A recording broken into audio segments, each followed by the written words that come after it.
좀 시신이 있는데도 안타깝게도 범인을 잡지 못하는 경우도 종종 있는 것 같아요. 네, 희대의 재판이라고 불리는 치과의사 모녀 살인 사건을 좀 소개를 해보려고 해요. 네. 유명해서 아마 다들 그렇죠. 아실 네. 거예요. 예. 치과의사 모녀살인 사건. 네. 이게 왜 희대의 재판이라는 이름이 붙었냐면 분명히 범죄의 피해로 사망을 했는데 누가 죽였는지 모르는 그런 사건이에요. 8년 동안 재판이 이어지게 되고 결국에 5번의 재판을 거치면서 최종적으로 무죄가 확정된 사안이기 때문에 희대의 재판이라는 이제 별칭이 붙게 되었습니다. 95년 6월 12일 오전 8시 45분경에 은평구의 어느 아파트 한 호실에서 밖으로 연기가 새어나는 것을 경비원이 발견하고 119에 신고를 합니다. 안방에서 불이 나서 이제 연기가 밖으로 새어나오고 있었던 상황인데 불은 그렇게 크지가 않았어요. 그냥 안방에 어떤 옷장과 옷 몇 가지 정도를 태웠을 정도고 불은 10여 분 만에 이제 진화가 됩니다. 욕실에 욕조에 물이 가득 담긴 채로 엄마와 딸이 목에 졸려서 사망해 있는 상태로 이제 발견이 되는 사건이고 31살 최 씨가 1살 난 딸 양과 함께 목욕탕에서 옷이 모두 벗겨진 채 숨져 있는 것을 경찰이 수사에 나섰습니다. 현관문은 잠겨 있었고요. 외부에 의해 어떠한 침입 흔적도 없었고 도난당한 물품도 전혀 발견되지 않았습니다. 범인을 면식범의 소행으로 보고 이제 경찰이 탐문 수사를 이제 진행을 시작하게 돼요. 이 사안에서 당시에 용의자로 지목을 받았던 사람이 이 남편은 외과 의사였어요. 그래서 이게 피해자가 치과 의사였던 거고 네. 남편은 외과 의사였어요. 네. 그래서 남편이 강력한 용의자로 이제 경찰에 의심을 받게 됩니다. 지목한 이유가 있었을까요? 그 피해자에게 내연남이 있었던 게 가장 결정적인 이유였어요. 치과를 이제 개원하는 과정에서 알게 된 어떤 남성과 내연 관계에 있다는 것이 수사 과정에서 밝혀지고 이 남편이 이런 내연남의 존재를 알고 그런 동기에서 부인을 살해했을 것이다라고 이제 경찰은 강하게 이제 의심을 하기 시작하죠.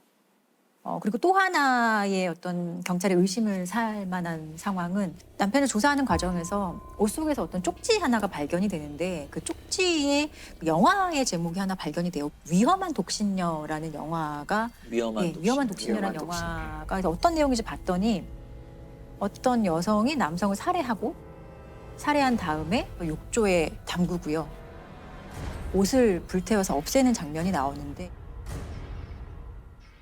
이것과 상당히 범행 수법이 유사한 영화를 이제 발견보고 경찰이 좀 의심스럽다고 생각을 하는 거죠. 근데 막상 이 남편은 나는 모르겠다. 이 영화 뭐 별 기억도 안 난다. 제목조차 기억나지 않는다라고 했었는데 조사를 해보니 남편이 이 사건 발생 3년 전에 강릉에서 이제 공중보건의로 근무를 하는데 그때 강릉에 있었던 곳의 어떤 비디오 가게에서 이 영화를 2번이나 빌렸던 기록을 확인을 한 거예요. 그래서 같은 영화를 2번 빌려보는 경우 드물죠. 그렇지 않. 네. 거짓말 탐지기에서도 사실 중요한 질문에 이 남성이 대부분 거짓 반응을 네. 이제 보입니다. 거짓말 탐지기에서. 예, 그래서 사실 거짓말 탐지기 같은 경우는 뭐 증거 능력은 없지만 수사의 과정에선 상당히 이제 수사 기법으로 많이 활용이 되는 것이고 피해자의 어떤 심리를 흔드는 되게 중요한 수단이거든요.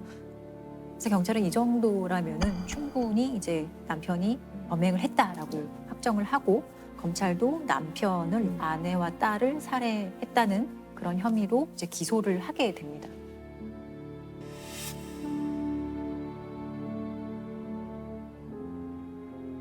어떤 근거로 재판 과정에서 쟁점이 됐던 게 이 피해자들의 사망 시각하고요. 네. 그리고 화재의 발생 시간 이 2가지가 사실 가장 큰 쟁점이었어요. 네.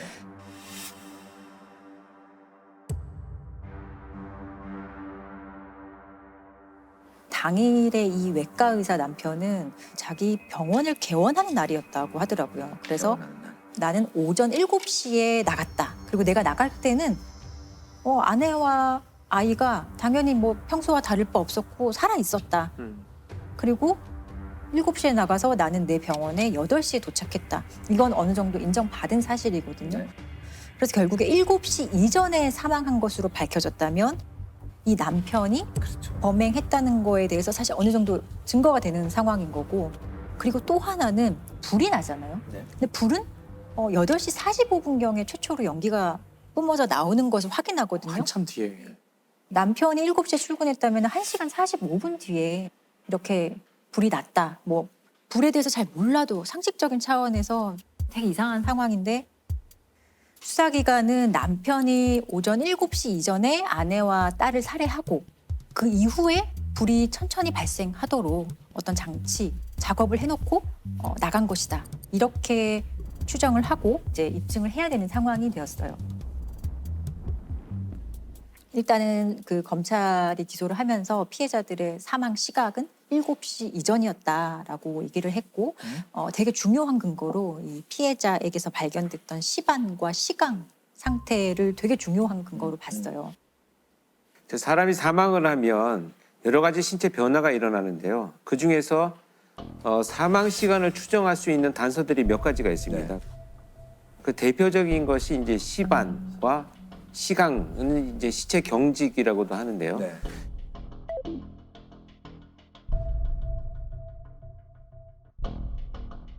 시반 같은 경우에는 양쪽에 다 나타나면 양측성 시반이라고 해서 이 굵기 전에 이동이 되면 시반이 옮겨가서 양쪽에 다 생길 수 있다는 거거든요. 피해자가 이제 양측성 시반이 네. 발견이 됐다고 하거든요. 그리고 네. 보통 이제 사망 후 6시간에서 8시간 이후에 발생을 하기 때문에 오전 7시 이전에 이 피해자들이 사망했을 것이다 라는 중요한 근거가 되죠. 그리고 피해자 지문을 찍는 과정에서 손가락이 상당히 이제 굳어 있는 사후 경직이 이미 진행된 상황인 것을 발견을 하거든요. 사후 경직이 진행되는 시점이 사망 이후 한 7시간에서 8시간 이후였기 때문에 이것도 마찬가지로 피해자들이 오전 7시 이전에 살해당했을 것이다, 사망했을 것이다 라는 중요한 자료가 됩니다. 검찰의 어떤 그 혐의 입증을 하는 데 있어서 되게 중요한 자료였지만 결국에 상당히 의심스러운 것은 이 화재 발생에 대한 시간인 거예요. 남편 입장에서는 이게 내가 7시에 나갔는데 불은 8시 45분쯤 나왔으면 어떻게 이게 가능한 일이냐라고 충분히 항변할 수 있는 상황이거든요. 이게 물리적으로 과연 가능한 일인가에 대해서 사실 의문을 제기할 수밖에 없었던 거죠. 불이 1시간 45분 후에 났는데 그 주장을 뒷받침할 근거가 굉장히 필요했을 것 네, 같아요. 그래서 검찰 쪽에서는. 검찰 측에서도 되게 노력을 했던 게 컴퓨터 시뮬레이션을 제출을 했다고 해요. 화재가 발생한 공간과 되게 동일한 뭐 안방의 크기나 온도, 뭐 안방의 농 이런 것들을 다 비슷하게 설정을 해놓고 나중에 불이 나게 할 수 있는지 가능한지에 대해서 시뮬레이션 작업을 했고 그게 가능하다고 나왔다. 또 자기들 나름대로 어떤 과학적 검증을 했다라는 자료를 제출을 해요.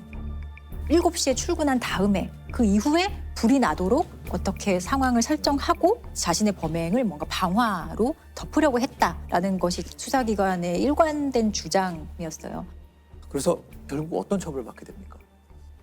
1심에서는 사형 선고가 나왔습니다. 사형 선고가 나왔고 근데 항소심에서는 무죄가 선고가 됩니다. 무죄 나왔어요. 극에서 극으로 가. 예, 1심 사형, 2심 무죄. 어떻게 그렇게. 난 사형 선고가 됐다가 무죄가 되는 경우는 사실 정말 없을 거예요. 제가 이 사건 외에는 별로 우리나라의 사법 역사상 없죠. 네. 기억나는 사건이 없거든요. 증거가 명백하고 어린 딸까지 살해한 범행의 잔인성으로 인해서 사형을 구형했습니다. 항소심 재판부인 서울고등법원 형사 4부는 사형을 선고했던 1심과는 정반대로 이 씨에게 무죄를 선고했습니다.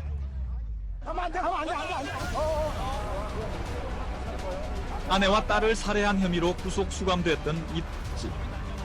이 씨는 구속 9달 만에 교도소 문을 나섰습니다. 지금 이 순간에 검찰, 경찰 믿지 못해요.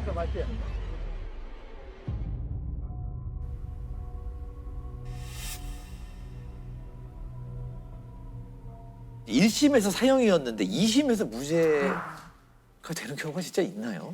영화 속에서나 나오지 않나요, 그런 거? 무죄가 나왔던 사유 중에 한 구절을 제가 읽어드리면 사망 시간 추정과 관련한 각종 증거들은 어디까지나 추측에 불과하여 명백한 증거가 없는 만큼 피고인을 진범으로 단정할 수 없다. 법관은 합리적 의심을 할 여지가 없을 정도로 엄격한 증거가 없다면 피고인의 이익을 우선해야 한다. 즉 가장 기본적인 형사법의 대원칙인 거죠. 의심스러울 때는 피고인의 이익으로 해석하는, 이건 되게 원칙적인 입장에서 판단을 한 거죠. 대법원은 오늘 이 같은 2심 재판부의 판결을 뒤집고 법의학적 정황 증거를 받아들여 사실상 유죄를 인정하고 사건을 서울고등법원으로 돌려보냈습니다.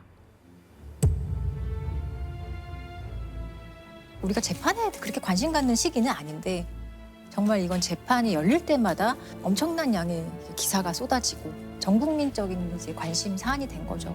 그래서 정말 엄청난 일들이 엄청났습니다. 많이 있었죠. 그래서 아마 대법원에서 이제 취지는 유죄다라고 이제 돌려보내잖아요. 그때 보면 이런 간접 증거 하나하나가 종합적인 어떤 증명력이 생긴다. 그럼 이 정도 되면 유죄로 볼 수 있다라는 이제 근거를 제시하면서 항소심 너네 다시 한번 판단해봐 하고 이제 서울고등법원으로 돌려보내거든요. 기존의 법정에서 볼 수 없었던 그런 식의 이제 변론이라든지 피고인의 주장을 보게 되는데요. 세계적으로 이제 이름나 있는 스위스 로잔 대학교의 법의학 연구 소장인 토마스 크롬페처라는 권위 있는 법의학자를 한국 법정에 부릅니다. 네. 그리고 이 법의학자에게 이 사안에 대해서 이제 물어보죠. 첫 번째로는 이 원칙적으로 피해자의 사망 시간 확인하는 것은 사실 좀 불가능하다. 7시 이후에 사망했을 가능성도 충분히 있다라는 취지의 진술을 하거든요. 가장 결정적으로 욕조에서 시신들이 발견됐다고 했잖아요. 근데 경찰이 출동을 해서 욕조의 물의 온도를 재지 않았어요. 근데 물의 온도 그리고 피해자들 어떤 시신을 확인할 때 직장 온도를 확인하는 게 가장 정확하다고 하거든요. 근데 직장의 온도도 측정하지 않았어요.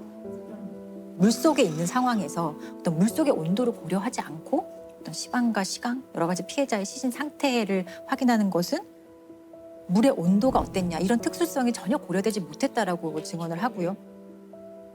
그 현장에 출동했던 그 팀장이 내가 손을 넣어봤다라는 네, 진술만 맞아요. 가지고 법정에서 그러면 어땠느냐 했더니 조금 따뜻했다라는 말 한마디로 굉장히 논란이 오히려 더 막 현장에 출동했던 과학수사위원들의 진술은 거의 대부분이 전부 다 탄핵돼서 인정받지 못했습니다.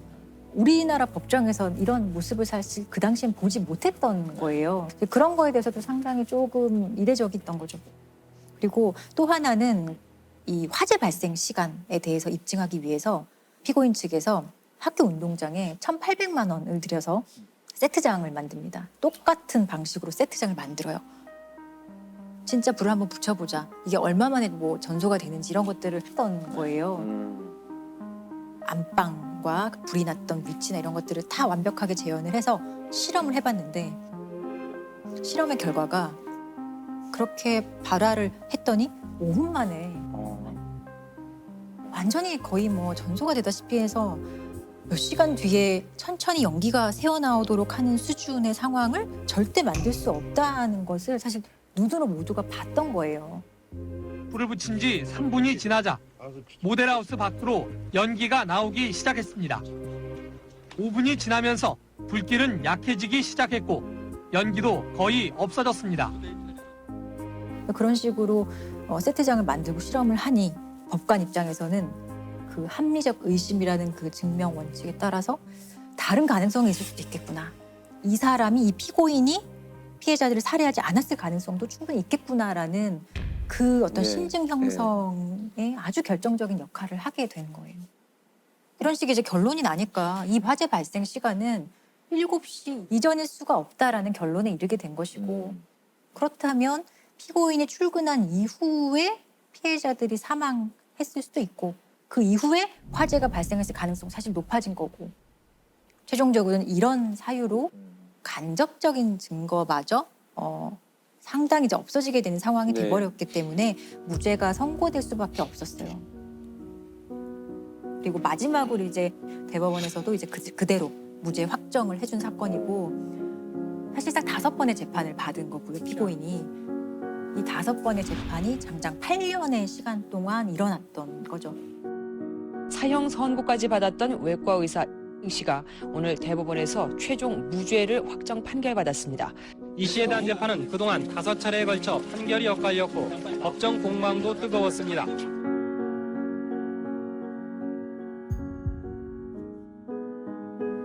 당시의 어떤 시대적인 배경도 분명히 있었을 거예요.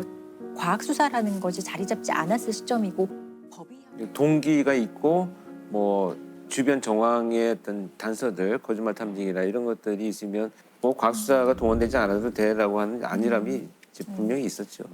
지금 같으면 이렇게까지 자세하게 보도가 되지는 않을 것 같은데 당시에는 뭐 이렇게 보도 지침이나 이런 것도 사실 조금 부족했었고 치과 의사 모녀 사건 이래서 이런 식으로 아예 피해자들을 가지고 이름을 만든 사건이에요.